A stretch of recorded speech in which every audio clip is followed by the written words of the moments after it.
December 2nd, 3rd and 4th week around 15 to 20 days ನಾನು ಕಳಲೆಯಲ್ಲಿದ್ದೆ.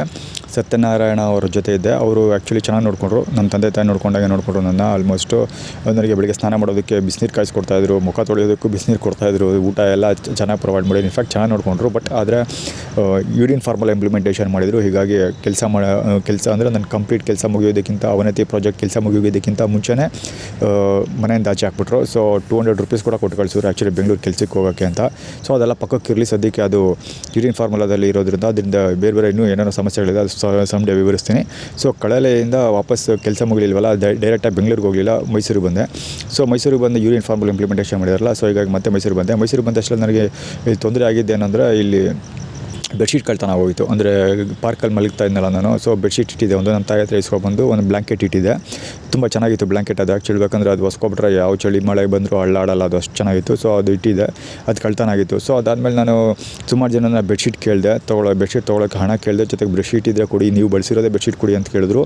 Including my mom ಯಾರೂ support ಮಾಡಲಿಲ್ಲ, ನನಗೆ ಯಾರು ಬೆಡ್ಶೀಟ್ ಕೊಟ್ಟಿಲ್ಲ. ಸೊ ಅರೌಂಡ್ 15 ಡೇಸ್ ನಾನು ಅರೌಂಡ್ 15 ಡೇಸ್ ನಾನು ಎಕ್ಸಾಕ್ಟ್ಲಿ 15 ಡೇಸ್ ನಾನು ಕರೆಕ್ಟಾಗಿ ಇದರಲ್ಲಿ ಇದೆ ಪಾರ್ಕಲ್ಲಿ ವಿತೌಟ್ ಬೆಡ್ಶೀಟ್ ಮಲಿಕೊಂಡೆ. ಈ ಚಳೀಲಿ ಧನುರ್ ಮಾಸ ಬೇರೆ ಸಿಕ್ಕಾಪಟ್ಟೆ ಚಳಿ ಇರುತ್ತೆ. ಸೊ ಚಳಿ ಮತ್ತು ಈ ಸೊಳ್ಳೆಗಳ ಕಾಟದಲ್ಲಿ ವಿತೌಟ್ ಬೆಡ್ಶೀಟು ಮಲಿಕೊಂಡೆ. ಬರೀ ಬೆಡ್ಶೀಟ್ ಅಷ್ಟೇ ಅಲ್ಲ, ನಾನು ಕಿವಿಗೆ ಒಂದು ಇಯರ್ಬಡ್ಸ್ ಥರ ಯೂಸ್ ಮಾಡ್ತಾಯಿದ್ದೆ. ಅಂದರೆ ಫ್ಯಾಕ್ಟ್ರಿ ಇಂಡಸ್ಟ್ರಿಯಲ್ಲಲ್ಲಿ ಒಂದು ಇದು ಏನೋ ಸ್ಪಾಂಜ್ ಥರ ಇರುತ್ತೆ, ಅದು ಕಿವಿಗೆ ಹಾಕೊಬಿಟ್ರೆ ಸೌಂಡ್ ಸಿಕ್ಕಾಪಟ್ಟೆ ಕಡಿಮೆ ಕೇಳಿಸೋದಿಲ್ಲ ಆಲ್ಮೋಸ್ಟು. ಅಂದರೆ ಹೊರಗಡೆ ನಾಯ್ಸ್ ಎಲ್ಲ ಇದ್ದರೆ ಸಿಕ್ಕಾಪಟ್ಟೆ ಫ್ಯಾಕ್ಟ್ರಿ ಸೌಂಡ್ ಇರುತ್ತಲ್ಲ, ಅದೆಲ್ಲ ಕೇಳಿಸ್ತಾ ಇರಲಿ ಅಂತ ಒಂದು ಡಿವೈಸ್ ಮಾಡಿರ್ತಾರೆ. ಸೊ ಅದನ್ನು ಯೂಸ್ ಮಾಡ್ತಾಯಿದ್ದೆ. ಸೊ ಅದು ಕೂಡ ಕಳ್ತನ ಆಗಿತ್ತು, ಬ್ಯಾಗಲ್ಲಿ ಕಳಲೆಲ್ಲೇ ಕಳ್ತನ ಮಾಡಿದರು. ಸೊ ಅದು ಕೂಡ ಇರಲಿಲ್ಲ. ಹೀಗಾಗಿ ಸಿಕ್ಕಾಪಟ್ಟೆ ಸೌಂಡ್ ಇತ್ತು, ಡಿಸ್ಟರ್ಬೆನ್ಸ್ ಇತ್ತು. ಅದು ಅಲ್ಲದೆ ಜೊತೆಲಿ ನಾನು ಮೈಸೂರಿಂದ ಬಿಟ್ಟು ಕಳಲೆ ಹೋಗೋ ಎರಡು ದಿವಸ ಹಿಂದೆಯೇ ಚಾಮುಂಡಿ ಬೆಟ್ಟದ ದಾರಿ ಹೋಗೋ ಕೃಷ್ಣ ಇದನ್ನೆಲ್ಲ, ಕೃಷ್ಣ ಯಾರು ಪೂಜಾರಿ ಕೃಷ್ಣಮೂರ್ತಿನ ಯಾರೋ ಇದನ್ನಲ್ಲ ವಯ್ಯ, ಅವ್ನ ಕಡೆಯವರು ನನ್ನ ಮೇಲೆ ಹಲ್ಲೆ ಮಾಡಿ ಇಮೇಜ್ ಫಾರ್ಮುಲಾ ಬೇರೆ ಕ್ರಿಯೇಟ್ ಮಾಡ್ಕೊಂಡಿರಲ್ಲ ವಿಶ್ವಮಾನವ ಡಬಲ್ ರೋಡಲ್ಲಿ. ಸೊ ಹೀಗಾಗಿ ನಾನು ಪುನಃ ಬ್ಯಾಕ್ ಟು ಮೈಸೂರು ಆದ ತಕ್ಷಣವೇ ಅವ್ರ ಟೀಮ್ ಅವರು ನನ್ನ ಸುತ್ತಮುತ್ತ ಸಿಕ್ಕಾಪಟ್ಟೆ ಫೀಲ್ಡಿಂಗ್ ಮಾಡ್ತಾಯಿದ್ರು. ಸೊ ಹೀಗಾಗಿ ಸಿಕ್ಕಾಪಟ್ಟೆ ತೊಂದರೆ ಇತ್ತು. ಸೊ ಇದ್ರ ಮಧ್ಯೆ ಮಲ್ಕೊಳ್ಳೋಕೆ ತುಂಬ ತೊಂದರೆ ಆಯಿತು. ಮಲ್ಕೊಳ್ಳೋಕೆ ಏನು ಆಲ್ಮೋಸ್ಟ್ 4 ಇಂದ 5 ದಿವಸ ನಾನು ಬರೀ ಒಂದೇ ಒಂದು ಗಂಟೆ ಕೂಡ ನಿದ್ದೆ ಮಾಡೋಕ್ಕಾಗಲಿಲ್ಲ. ಸೊ ಈವನ್ ಮಧ್ಯಾಹ್ನದ ಹೊತ್ತು ಮಲ್ಗಾಳ ಅಂದರೆ ಸುತ್ತಮುತ್ತ ಜನ ಎಲ್ಲ ಬಂದು ಕೂತ್ಕೊಂಡು ಗಲಾಟೆ ಮಾಡೋದು, ವೆಹಿಕಲ್ಸ್ ಎಲ್ಲ ಓಡಾಡಿಸೋದು, ಹಿಂಗೆಲ್ಲ ಸಿಕ್ಕಾಪಟ್ಟೆ ಮಾಡ್ತಾಯಿದ್ರು.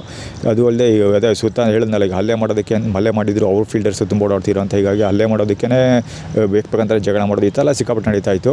ಸೊ ಇದರ ಮಧ್ಯೆ ಈ ಪೊಂಗಲ್ ಫೆಸ್ಟಿವಲ್ ನಡೀತಲ್ಲ, ಅವಾಗ ಅರೌಂಡ್ 15 ಜನವರಿ ಇರಬೇಕು. ಐಶ್ವರ್ಯ ರಾಜ್ ಪ್ರೊಫೈಲಲ್ಲಿ ಇದೊಂದು ಫೋಟೋ ಅಪ್ಲೋಡ್ ಆಯಿತು. ಸೊ ಅದು ನಾನು ನೋಡ್ಬಿಟ್ಟು ಆ್ಯಕ್ಚುಲಿ ಸೋಷಿಯಲ್ ಮೀಡಿಯಾದ ಮಾಮೂಲಿ ಚಾಟಿಂಗಲ್ಲಿ ಏನಾದ್ರು ರೆಸ್ಪಾನ್ಸ್ ಮಾಡಬೇಕಲ್ಲ, ಮಾಡ್ಬಿಟ್ಟು ಸುಮ್ಮನೆ ಆಗೋಗಿದೆ. ಮಲಿಕೊಂಡಿದ್ದೆ ಸಾಯಂಕಾಲ ಹೊತ್ತು. ಆ್ಯಕ್ಚುಲಿ ಯಾವತ್ತೂ ಕೂಡ ಬೆಡ್ಶೀಟ್ ಇರಲಿಲ್ಲ ನನ್ನ ಹತ್ರ. ಹಂಗೇ ಇವರು ದುರ್ಗಾ ಪರಮೇಶ್ವರಿ ದೇವಸ್ಥಾನದವರು ಒಂದು ಸ್ವೆಟರ್ ಕೊಟ್ಟಿದ್ರು ನನಗೆ ಹಾಕುವಂತ. ಆ್ಯಕ್ಚುಲಿ ನಾನು ಬಳಸಿದ ವಸ್ತುಗಳನ್ನ ಬಳಸೋದು ಬೇಡ ಅಂದ್ಕೊಂಡು ಆ ಸ್ವೆಟರ್ ನನಗೆ ಕವರ್ಲ್ಲಿ ಹಾಕಿಟ್ಟಿದ್ದೆ. ಸೊ ಆ ಸ್ವೆಟರ್ ತೊಗೊಂಡು ಕಟ್ ಮಾಡಿಬಿಟ್ಟು ಅದನ್ನು ಸಾಕ್ಸ್ ಥರ ಕಾಲಿಗೆಲ್ಲ ಸುತ್ತಕೊಂಡು ಮಲಿಕೊಂಡಿದ್ದೆ. ಅಂದರೆ ಸೊಳ್ಳೆ ಕಚ್ಚೋದನ್ನ ತಪ್ಪಿಸ್ಕೊಳ್ಳೋಕ್ಕೋಸ್ಕರ ಅದನ್ನು ಯೂಸ್ ಮಾಡ್ಕೊಂಡಿದ್ದೆ. ಸೊ ಅದೇ ಥರ ಹಾಕ್ಕೊಂಡು ಹೆಂಗೋ ಓದಾಡ್ತಾಯಿದ್ದೆ ಆ ಪಾರ್ಕಲ್ಲಿ. ಸೊ ಈ ಟೈಮಲ್ಲಿ ಸಾಯಂಕಾಲ ಮಲಗ್ತಾ ಇದ್ದೆ, ತಲೆ ಹತ್ರ ಏನೋ ಸೌಂಡ್ ಆಯಿತು. ಸೊ ಇದು ನೋಡಿದೆ, ಯಾರೋ ಒಬ್ಬ ನಿಂತ್ಕೊಂಡಿದ್ದ. ಸೊ ಯಾರೋ ತಲೆ ಹತ್ರ ನಿಂತ್ಕೊಂಡಿದ್ದಾನಲ್ಲ ಅಂತಬಿಟ್ಟು ಅವನೇ ನೋಡ್ತಾಯಿದ್ದೆ. ಸೊ ಅವಾಗ ಅವನು ಹ್ಯಾಂಡ್ ಜಾಬ್ ಮಾಡ್ಕೋತಾ ಇದ್ದೆ ಆ್ಯಕ್ಚುಲಿ. ಸೊ ಪಾರ್ಕಲ್ಲಿ ಇದೆಲ್ಲ ವೆರಿ ಕಾಮನ್. ಸುತ್ತಮುತ್ತ ಎಲ್ಲ ಟಾಯ್ಲೆಟ್ ಮಾಡೋದು, ಹ್ಯಾಂಡ್ ಜಾಬ್ ಮಾಡ್ಕೊಳ್ಳೋದು, ಈ ಥರ ತೋರಿಸೋದು, ಈ ಆ್ಯಟಿಟ್ಯೂಡ್ ಫಾರ್ಮುಲಾ ಸಿಕ್ಕಾಪಟ್ಟೆ ನಡೀತಾ ಇರುತ್ತೆ. ಆ್ಯಕ್ಚುಲಿ ಫುಟ್ಪಾತ್ ಮೂವಿ ಮಾಡ್ತೀನಿ ಅದ್ರಲ್ಲಿ ನೋಡಿ, ಅದು ನಿಜವಾಗ್ಲೂ ಹೇಳ್ಬೇಕಂದ್ರೆ ಅಡಲ್ಟ್ ಮೂವಿ ಆಗೋಗುತ್ತೆ. ಅದು ಆ ರೇಂಜಲ್ಲಿ ಇರುತ್ತೆ ಸ್ಟೋರಿ ಅದು. ಸೊ ಅದನ್ನ ಮಾಡ್ತಾಯಿದ್ದೆ ಇವನು. ಸೊ ನಾನು ನೋಡ್ಕೊಂಡು ಬೈಕೊಂಡು ನನ್ನ ಪಡನ ಮಲಿಕೊಂಡೆ ಈ ಕಡೆ. ಸೊ ಅವಾಗ ಅವನೇನು ಮಾಡ್ದೆ, ಅವ್ನ ಕಡೆ ನೋಡ್ತಿದ್ದಂಗೆ ಅವ್ನು ಬಿಟ್ಬಿಟ್ಟು ಟಾಯ್ಲೆಟ್ ಮಾಡೋ ಅಂತಾರೆ ಆ ಕಡೆ ತಿರ್ಕೊಬಿಟ್ಟು ಟಾಯ್ಲೆಟ್ ಮಾಡಿಬಿಟ್ಟು ಸುಮ್ಮನೆ ಅವ್ನು ಮಲಿಕೊಬಿಟ್ಟ. ಸೊ ನಾನು ಹೆಂಗಿರೋ ನಿದ್ದೆ ಬಂದಿರಲಿಲ್ಲ ನನಗೆ. ಸೊ ನಾನು ಜೊತೆಗೆ ಅವ್ನ ತಲೆ ಹತ್ರ ಬೇರೆ ನಿಂತ್ಕೊಂಡು ಏನೋ ಮಾಡ್ತಿದ್ನಲ್ಲ, ಹೀಗಾಗಿ ನಾನು ಸ್ವಲ್ಪ ಎಚ್ಚರವಾಗೇ ಇದ್ದೆ. ಸುತ್ತಮುತ್ತ ಏನು ನಡೀತಾ ಇದೆ ಅಂತ ಅಬ್ಸರ್ವೇಷನ್ಸ್ ಮಾಡ್ತಿದ್ದೆ. ಸೊ ಏನೂ ಅಂಥ ಸೀರಿಯಸ್ ಏನು ಇಶ್ಯೂ ಇರಲಿಲ್ಲ. ಸೊ ಮಲಿಕೊಬಿಟ್ಟೆ. ಆದರೆ ನಿದ್ದೆ ಬರಲಿಲ್ಲ, ಎಚ್ಚರವಾಗೇ ಇದ್ದೆ. ಸೊ ನನ್ನ ಪಡನ ಎದ್ದು ಅವತ್ತು ಸ್ವಲ್ಪ ಹೊತ್ತಾದಮೇಲೆ ಆ್ಯಕ್ಚುಲಿ ನಾನು ಟಾರ್ಚ್ ಹಾಕೊಂಡು ಹೋಗಿ ನೋಡಿದೆ ಆ್ಯಕ್ಚುಲಿ ಯಾರು ಏನು ಮಾಡ್ತಿದ್ದಾನೆ ಏನು ಅಂತಂದ್ಬಿಟ್ಟು. ಅಲ್ಲಿ ನಾನು ಬೆಡ್ಶೀಟ್ ಇದ್ದು ನಾನು ನೋಟಿಸ್ ಮಾಡಿದೆ. ಅಂದರೆ ನನ್ನ ಬ್ಲ್ಯಾಂಕೆಟ್ ಕಳ್ತನ ಆಗಿದ್ದಲ್ಲ, ಅದು ಅವನು ಹೊತ್ಕೊಂಡು ಮಲಗಿದ್ದ. ಸೊ ಇವ್ನು ಯಾರೋ ಹೊತ್ಕೊಂಡು ಮಲಗಿದ್ದಲ್ಲ ಅಂದ್ಬಿಟ್ಟು ನಾನು ಆ್ಯಕ್ಚುಲಿ ಅವನ್ನ ಮಾತಾಡ್ಸೋಕೆ ಹೋಗಲಿಲ್ಲ. ಸೊ ಸುಮ್ಮನೆ ಆಗೋದೆ. ನೋಡೋದೆ ಫಸ್ಟ್ ಬೆಳಿಗ್ಗೆ ಎದ್ದು ಯಾರು ಏನಂತ ಅಂದ್ಬಿಟ್ಟು ಅರೌಂಡ್ 6 o'clock 6:30ವರೆಗೂ ನಾನು ಇಲ್ಲಿ ವೆಯ್ಟ್ ಮಾಡಿದೆ. ಅವ್ನು ಎದ್ರೆ ನೋಡೋಣ ಅಂತ. ಅವ್ನು ಎದ್ದೇಳಲೇ ಇಲ್ಲ. ಸೊ ಅವ್ನು ಎದ್ದೇಳೋ ಮೂಮೆಂಟ್ ಇರಲಿಲ್ಲ. ಎಣ್ಣೆ ಹೊಡ್ಕೊಂಡು ಮಲಗಿರೋ ಸಾಧ್ಯತೆ ಇತ್ತು. ಸೊ ಅವ್ನು ಎದ್ದೇಳೋದು ಮಧ್ಯಾಹ್ನ ಆದರೂ ಆಗ್ಬೋದು ಅಂದ್ಕೊಂಡು ನಾನು ಬ್ರೇಕ್ಫಾಸ್ಟ್ ತಿನ್ನೋಕ್ಕೆ KR ಹಾಸ್ಪಿಟ್ಲ್ ಹತ್ರ ಹೋಗ್ಬಿಟ್ಟೆ. ಸೊ ನನ್ನ ಕೆಲಸ ಎಲ್ಲ ಮುಗಿಸ್ಕೊಂಡು ಪುನಃ ಪಾರ್ಕಿಗೆ ಬಂದೆ. ಬರೋಷ್ಟೊಳಗೆ 8 o'clock 8:30ಗೆಲ್ಲ ಮತ್ತೆ ಪಾರ್ಕಿಗೆ ಬಂದು ನೋಡಿದೆ. ಅಷ್ಟೊಳಗೆ ಇವ್ನು ಇರಲಿಲ್ಲ, ಎದ್ದೋಡೋಗಿದ್ದ. ಸೊ ಹೋಗಲಿ ಬಿಡು ಅಂದ್ಬಿಟ್ಟು ಸುಮ್ಮನೆ ಆಗೋಗಿದ್ದೆ. ನಾನು ತಲೆ ಕೆಡಿಸ್ಕೊಳ್ಳೋಕೆ ಹೋಗಲಿಲ್ಲ. ಸುಮಾರು ನಂತರ ನಾನು ಆ್ಯಕ್ಚುಲಿ ಬೆಡ್ಶೀಟ್ ಎತ್ಕೊಳ್ಳೋದು ಬೇಡ ಅಂದ್ಕೊಂಡು ಬ್ಲ್ಯಾಂಕೆಟ್ ಅಲ್ಲೇ ಬಿಸಾಕಿ ಹೋಗಿದ್ದೆ. ನಾನು ಬ್ಲ್ಯಾಂಕೆಟ್ ಎತ್ಕೊಳ್ಳಿಲ್ಲ, ಹಂಗೆ ಬಿಟ್ಬಿಟ್ಟು ನನ್ನ ಪಾಡಿಗೆ ನಾನು 2-3 ದಿವಸ ಹಾಗೇ ಮಲಗಿದ್ದೆ. ಅದಾದಮೇಲೆ ಯಾಕೆ ಬ್ಲ್ಯಾಂಕೆಟ್ ಎತ್ಕೊಳ್ಳೋದ ಯೂಸ್ ಮಾಡೋಣ ಅಂದ್ಬಿಟ್ಟು ಇವನು ಕ್ಯಾಮ್ರಾಮನ್ ರಂಜಿತ್ ಹತ್ರ ದುಡ್ಡು ಇಸ್ಕೊಂಡಿದ್ದೆ. ಸೊ ಅದೇ ದುಡ್ಡಲ್ಲಿ ನಂಜನಗೂಡಿಗೆ ಟ್ರೈನಲ್ಲಿ ಹೋಗಿ ಆ ಬೆಡ್ಶೀಟ್ನ ತೊಗೊಂಡೋಗಿ ಬ್ಲ್ಯಾಂಕೆಟ್ ತೊಗೊಂಡೋಗಿ ಅದೆಲ್ಲ ಸರ್ಫ್ ಹಾಕಿ ಕ್ಲೀನಾಗಿ ಎಲ್ಲ ಹೋಗೋದು. ನಾನು ಎಲ್ಲ ಸ್ನಾನ ಮಾಡ್ಕೊಂಡು ಬಂದೆ. ಸೊ ಬಂದು ದುರ್ಗಾ ಪರಮೇಶ್ವರಿ ದೇವಸ್ಥಾನದಲ್ಲಿ ಈಗ ಬೆಡ್ಶೀಟ್ ಬ್ಲ್ಯಾಂಕೆಟ್ ಇಡ್ತಾಯಿದ್ದೆ. ಸೊ ಇಟ್ಬಿಟ್ಟು ಅಲ್ಲೇ ಈ ಪಾರ್ಕಲ್ಲಿ ಮಲಿಕೋತಿದ್ದೆ. ಸೊ ಹಿಂಗೆ ನಡೀತಾ ಇತ್ತು. ಸೊ ಆದರೆ ಇವನು ನನ್ನ ತಲೆ ಹತ್ರ ಮಲಿಕೊಳ್ತಿದ್ನಲ್ಲ, ಇವನು ನಿಲ್ಲಿಸಲಿಲ್ಲ, ಮತ್ತೆ ಬಂದು ಪುನಃ ಅಲ್ಲೇ ಮಲಿಕೊಳ್ತಾ ಇದ್ದ. ಸೊ ಇನ್ನೊಂದು ದಿವಸ ಇವನು ಎದ್ದು ಓಡಾಡೋದನ್ನು ನೋಡಿದೆ. ನಾನು ಪುನಃ ಹೋಗಿ ಟಾರ್ಚ್ ಹಾಕೊಂಡು ನೋಡಿದೆ, ಆವಾಗ ಬೇರೆ ಯಾವುದೋ ಬೆಡ್ಶೀಟ್ ಹಾಕೊಂಡು ಮಲಗಿದ್ದ. ಸೊ ಇವನು ಇಲ್ಲೇ ಮಲಗ್ತಾ ಇದ್ದಾನೆ ಇವನು ಅಂತ ಅಂದ್ಕೊಂಡು ಪುನಃ ನಾನು ಅವನು ಕ್ಯಾಪ್ಚರ್ ಮಾಡೋಣ, ಯಾರು ವೀಡಿಯೋ ರೆಕಾರ್ಡ್ ಮಾಡೋಣ ಅಂತ ಅಂದ್ಕೊಂಡೆ. ಜೊತೆಗೆ ಇವನು ರೆಕಾರ್ಡ್ ಮಾಡೋಕ್ಕೆ ಇನ್ನೊಂದು ಏನಂದರೆ ಲೇಕರ್ಸ್ ಅಂತ ಒಂದು 23 ಲೇಕರ್ಸ್ ಅಂತ ಒಂದು ವೀಡಿಯೋ ತೋರಿಸಿದ್ರು. ಆ್ಯಕ್ಚುಲಿ ಅದ್ರ ಬಗ್ಗೆ ಇನ್ನೊಂದು ವೀಡಿಯೋ ಮಾಡ್ತೀನಿ. ಸೊ ಅದಕ್ಕೋಸ್ಕರ ಇವನು ಇರಲಿ ಬೇಕಾಗುತ್ತಾನೆ, ಎವಿಡೆನ್ಸ್ ಆಗುತ್ತೆ ಇದು ಅಂತ ಅಂದ್ಬಿಟ್ಟು ಸೊ ಇವನು ಕ್ಯಾಪ್ಚರ್ ಮಾಡ್ಕೊಂಡೆ. ಈ ಪುಣ್ಯಾತ್ಮನ ಕ್ಯಾಪ್ಚರ್ ಮಾಡೋಕ್ಕೋಸ್ಕರ ನಾನು ಸುಮಾರು ದಿವಸ ಟ್ರ್ಯಾಕ್ ಮಾಡಿದ್ದೀನಿ. ಜೊತೆಗೆ ಅವತ್ತು ದಿವಸ ಎಷ್ಟು ಅವ್ನು ಎದ್ದಿದ್ದು 8 ಗಂಟೆ. ನಾನು ಆ್ಯಕ್ಚುಲಿ ಮೋರ್ ದೆನ್ 4-5 ಅವರ್ಸ್ ಕೂತ್ಕೊಂಡು ಇವನು ಎಲ್ಲಿ ಹೋಗಿ ಎದ್ದೇಳ್ತಾನೆ, ಯಾವಾಗ ಎದ್ದೇಳ್ತಾನೆ ಅಂತ ಕೂತ್ಕೊಂಡು ಕಾಯ್ಕೊಂಡು ಕೂತಿದ್ದೆ. ಜೊತೆಗೆ ಇವನು ಎದ್ದೇಳೋದಕ್ಕಿಂತ ಮುಂಚೆ ನಾನೇ ಇವನ ಮೇಲೆ ಹಲ್ಲೆ ಮಾಡ್ಬೋದು ಅಥವಾ ಹೆಚ್ಚಿಗೆ ಮೇಲೆ ಗಲಾಟೆ ಮಾಡ್ಬೋದು ಅಂತ ಅಂದ್ಬಿಟ್ಟು ಇವನನ್ನು ಫೀಲ್ಡಿಂಗ್ ಮಾಡೋಕ್ಕೋಸ್ಕರ 3-4 ಜನ ಪಾರ್ಕಲ್ಲಿ ಜಾಕಿಂಗ್ ಮಾಡೋರ ಥರ ಬಂದು ಇವನ ಪರವಾಗಿ ಫೀಲ್ಡಿಂಗ್ ಮಾಡ್ತಾಯಿದ್ರು. ಅಂದರೆ ಅಬ್ಸರ್ವೇಷನ್ಸ್ ಅಷ್ಟೇ, ಅಬ್ಸರ್ವೇಷನ್ಸ್ ಮಾಡ್ತಾ ನಿಂತ್ಕೊಂಡಿದ್ರು. ಸೊ ಇವನು ಎದ್ದೇಳೋಕ್ಕೆ ಮುಂಚೆನೂ ಯಾರೋ ಇನ್ನೊಬ್ಬ ಬಂದು ಸೌಂಡ್ ಮಾಡಿ ಅಲ್ಲೇ ಇದು ಸ್ವಲ್ಪ ಏನೋ ಕ್ಲಿಕ್ ಕೊಟ್ಟು ಹೋದ. ಆಮೇಲೆ ಅವ್ನು ಎದ್ದಿದ್ದು, ಅಲ್ಲಿವರೆಗೂ ಎದ್ದಿರಲಿಲ್ಲ. ಬ್ಲ್ಯಾಂಕೆಟ್ ಹೊಚ್ಕೊಂಡು ಹಂಗೆ ತಲೆ ತುಂಬ ಹೊಚ್ಕೊಂಡು ಹಂಗೆ ಮಲಗಿದ್ದ. ಒಬ್ಬ ಬಂದು ಕ್ಲಿಕ್ ಕೊಟ್ಟ ಮೇಲೆ ಅವ್ನು ಎದ್ದು ಯೂರಿನ್ ಮಾಡೋಂಥರ ಆ ಕಡೆ ಹೋಗಿ ಯೂರಿನ್ ಮಾಡ್ಕೊಂಡು ಈ ಕಡೆ ಬಂದ. ಸೊ ಆ ಟೈಮಲ್ಲಿ ನಾನು ಅವನ್ನ ಕ್ಯಾಪ್ಚರ್ ಮಾಡಿಕೊಂಡೆ, ವೀಡಿಯೋಲಿ ಕ್ಯಾಮ್ರಾದಲ್ಲಿ ಕ್ಯಾಪ್ಚರ್ ಮಾಡಿಕೊಂಡು ತೋರಿಸ್ತಾ ಇದ್ದೀನಿ. ಆ್ಯಕ್ಚುಲಿ ಇವನು ಎಲ್ಲೋ ಮೇ ಬಿ ನಾನು ಆ್ಯಕ್ಚುಲಿ ವೀಡಿಯೋ ಸರಿಯಾಗಿ ನೋಡಲಿಲ್ಲ. ಅದು ಯೆಲ್ಲೋ ಕಲರ್ ಟಿ ಶರ್ಟ್ ಹಾಕಿದ್ದೆ ಐಮ್ ಶ್ಯೂರ್, ಮತ್ತು ರಾಯಲ್ ಬ್ಲೂ ಶಾರ್ಟ್ಸ್ ಏನು ಹಾಕ್ಕೊಂಡಿದ್ದ. ಇದು ಲಾಡಿ ಏನೂ ಕಟ್ಟಿರಲಿಲ್ಲ, ಎಲ್ಲ ಹಂಗೆ ಅಳ್ಳಾಡ್ಸ್ಕೊಂಡು ನಿಂತಿದ್ದ. ಅದೆಲ್ಲ ಆ್ಯಕ್ಚುಲಿ ಆ್ಯಟಿಟ್ಯೂಡ್ ಫಾರ್ಮಲ್ಲ.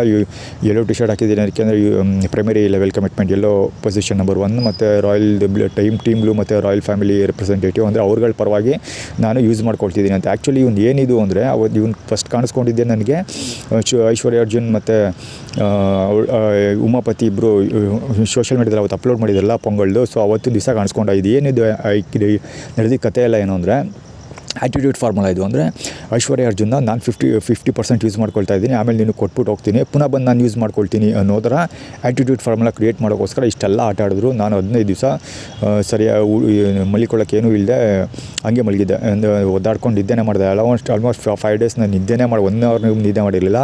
5 ಡೇಸ್ 6 ಡೇಸ್ ಆದಮೇಲೆ ಮಧ್ಯಾಹ್ನದ ಹೊತ್ತು ಪಾರ್ಕಲ್ಲಿ ಬೇರೆ ಜಾಗಗಳಲ್ಲಿ ಈಗ ಫೀಲ್ಡರ್ಸ್ ಬೇರೆ ಸಿಕ್ಕಾಪಟ್ಟೆ ತೊಂದರೆ ಕೊಡ್ತಾ ಇದ್ದಾರಲ್ಲ, ಹೀಗಾಗಿ ಬೇರೆ ಜಾಗಗಳೆಲ್ಲ ಬದಲಾಯಿಸಬೇಕಾಗ್ಬರ್ತು. ನಾನು ಬೇರೆ ಜಾಗಗಳೆಲ್ಲ ಬದಲಾಯಿಸಿ ಮಧ್ಯೆ 2 ಅವರ್ಸ್ 3 ಅವರ್ಸ್ ಎಲ್ಲ ಮಲಿಕೊಂಡಿದ್ದೆ ಮಾಡಿಕೊಂಡು ಹಂಗೆ ಹಿಂಗೆ ಒದ್ದಾಡ್ತಾ ಇದೆ. ಸೊ ಈ ಥರ ಎಲ್ಲ ಕಾಟ ಕೊಡ್ತಾಯಿದ್ರು. ಅಂದರೆ ಉಮಾಪತಿ ಆ್ಯಟಿಟ್ಯೂಡ್ ಕ್ರಿಯೇಟ್ ಮಾಡೋದಕ್ಕೋಸ್ಕರ ಅವನ ರೆಪ್ರೆಸೆಂಟೇಟಿವ್ ಅವನು ಏನು ಮಾಡ್ತಾ ಅಂದರೆ ಉಮಾಪತಿ ಏನು ಮಾಡ್ತಾ ಇದ್ದಾನೆ ಅನ್ನೋದನ್ನು ಇವನು ಆ್ಯಟಿಟ್ಯೂಡ್ ಡೆಮಾನ್ಸ್ಟ್ರೇಟ್ ಮಾಡಿ ತೋರ್ಸೋಕ್ಕೋಸ್ಕರ ಈ ಬಡಿ ಮಗ ಇಷ್ಟೆಲ್ಲ ಆಟ ಆಡ್ದ. ಹೇಳಬೇಕಂದ್ರೆ ಉಮಾಪತಿ ಹೆಸರಲ್ಲಿ ನನಗೆ ಸಿಕ್ಕಾಪಟ್ಟೆ ತೊಂದರೆ ಕೊಟ್ಟಿದ್ದಾರೆ. ಈಗ ಸದ್ಯಕ್ಕೆ ಹೇಳಿದ್ರು ಏನು ಪ್ರಯೋಜನ ಇಲ್ಲ, ಟೈಮ್ ಬರುತ್ತೆ. ನಾನು ಈವರೆಗೆ ಅವನತಿ ಆಗಲಿ ಬೇರೆ ವೀಡಿಯೋಗಳಲ್ಲಾಗಲಿ ಕಂಪ್ಲೇಂಟ್ ಲೆಟರ್ಗಳಲ್ಲಾಗಲಿ ನಾನು ಮೆನ್ಷನ್ ಮಾಡಿರೋದು ಬರೀ 6th ಲೆವೆಲ್ವರೆಗೆ. ಅಂದರೆ ಮೈಸೂರುವರೆಗೆ ಮಾತ್ರ. ಬಂದೂರು ಮೈಸೂರು ಸುತ್ತಮುತ್ತ ನನ್ನ ಸುತ್ತಮುತ್ತ ಏನು ನಡೀತಾ ಇದೆ, ನಾನು ಸುತ್ತಮುತ್ತ ಜನಗಳ ಬಗ್ಗೆ ಮಾತ್ರ ಮೆನ್ಷನ್ ಮಾಡಿದ್ದೀನಿ. ಬೇರೆ ಯಾವುದೇ ವಿಷಯಗಳನ್ನ ಪ್ರಸ್ತಾಪಿಸಲ್ಲ. ಬೇಕಾದ್ರೆ ಅವನತಿ ವೀಡಿಯೋ ನೋಡಿ. ಅವನತಿ ವೀಡಿಯೋದಲ್ಲೂ ನಾನು ಬರೀ ನನ್ನ ಸುತ್ತಮುತ್ತ ಇರೋ ಜನಗಳ ಬಗ್ಗೆ ಮಾತ್ರ ಮಾತಾಡಿರೋದು ಹೊರತು ಐಶ್ವರ್ಯ ಅರ್ಜುನ್ ಆಗಲಿ ಬೇರೆ ಯಾರ್ದು ವಿಷಯ ತೊಗೊಂಡಿಲ್ಲ. ಇದು 6th ಲೆವೆಲ್ ವರೆಗೆ ಮಾತ್ರ ಲಿಮಿಟ್ ಇಟ್ಟಿದ್ದೀನಿ. 6th ಲೆವೆಲಿಂದ 7th ಲೆವೆಲ್ಗೆ ಹೋಗ್ತಾರೆ. ನನ್ನ ವಿಷಯ ಹೊರಗಡೆ ಬಂದಾಗ ಅವೆಲ್ಲ ಮಾತಾಡ್ಬೇಕಾಗಿ ಬರುತ್ತೆ, ಆವಾಗ ಅದನ್ನೆಲ್ಲ ಎತ್ಕೊಳ್ತೀನಿ ಟಾಪಿಕ್ಕು. ನನಗೆ ಹೇಳ್ಬೇಕಂದ್ರೆ ಅವನ ಹೆಸರಲ್ಲಿ ಯಾರು ಉಮಾಪತಿ ಹೆಸರಲ್ಲಿ ಸಿಕ್ಕಾಪಟ್ಟೆ ತೊಂದರೆ ಕೊಟ್ಟಿದ್ದಾರೆ ನನಗೆ. ಇವಾಗಿನ ಟುಡೇ ನನಗೆ ಊಟ ಇಲ್ಲದೆ ಒದ್ದಾಡ್ತಾ ಇದ್ದೀನಲ್ಲ, ತೊಂದರೆ ಆಗ್ತಿದೆಯಲ್ಲ, ಅದೆಲ್ಲ ಅವನಿಂದನೇ ಆಗ್ತಾ ಇರೋದು. ಟ್ರೇಡ್ ಥಿಂಗ್ ಫಾರ್ಮುಲಾ ಅದು. ಸೊ ಉಲ್ಟಾ ಏನೇನೋ ಇದೆ ಅದೆಲ್ಲ ಬೇರೆ ಒಂದು ವೀಡಿಯೋದಲ್ಲಿ ವಿವರಿಸ್ತೀನಿ. ಜೊತೆಗೆ ಕಂಪ್ಲೇಂಟ್ ಲೆಟರ್ ರಿಜಿಸ್ಟರ್ ಮಾಡಬೇಕಲ್ಲ, ಅವಾಗೆಲ್ಲ ವರ್ಕ್ ಮಾಡ್ತೀನಿ. ಸದ್ಯಕ್ಕೆ ಬೇಡ. ಒಟ್ಟಲ್ಲಿ ಈ ವಿಡಿಯೋ ಮಾಡ್ತಿರೋದೇನೆಂದರೆ ಉಮಾಪತಿ ಐಶ್ವರ್ಯ ಅರ್ಜುನ್ನ ಹೇಗೆ ಯೂಸ್ ಮಾಡ್ಕೊಳ್ತಾ ಇದ್ದಾನೆ, ಮುಂದಕ್ಕೆ ಹೇಗೆ ಯೂಸ್ ಮಾಡ್ಕೊಳ್ತಾನೆ ಅನ್ನೋದನ್ನು ಡೆಮಾನ್ಸ್ಟ್ರೇಟ್ ಮಾಡೋದು ತೋರ್ಸೋಕ್ಕೋಸ್ಕರ ನನ್ನ ಬೆಡ್ಶೀಟ್ ಎಲ್ಲ ಕಳ್ತನ ಮಾಡಿದರು, ಬ್ಲ್ಯಾಂಕೆಟ್ ಕಳ್ತನ ಮಾಡಿದರು. ಸೊ ಇದು ಅದರ ವಿಡಿಯೋ.